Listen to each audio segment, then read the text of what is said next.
Kelly and Golston, Hellerman Hansen is the CEO of Americans Helping America Chamber of Commerce, and he claimed that he could help people become citizens through an adult adoption program for a price. Today, prosecutors said they wanted Hansen to stay away from the people who had paid him money.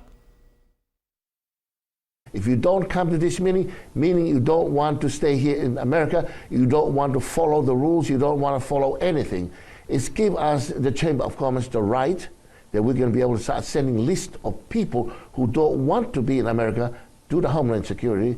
Prosecutors cited this video as a reason Hellerman Hansen could be a flight risk, and they want to make sure he has no contact with any of his alleged victims.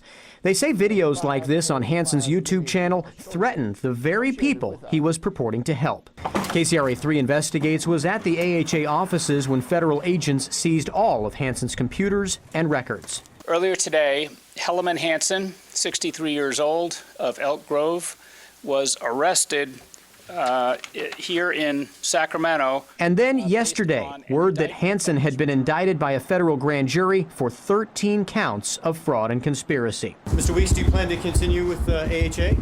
Outside the federal courthouse, we tried to find out from Hansen's colleague, Nawalo Weeks, if AHA was still operating, but he wouldn't answer any questions. Inside the courtroom, Hansen pleaded not guilty to charges of fraud and conspiracy. His indictment says there are nearly 500 alleged victims of his adult adoption program. I think it's very good news. I'm glad that more people aren't going to be victims. Immigration attorney Ann Block now represents some of those victims, including one who gave her this receipt. $4,500 paid to one of Hansen's companies. Block worries the victims may have a hard time getting that money back.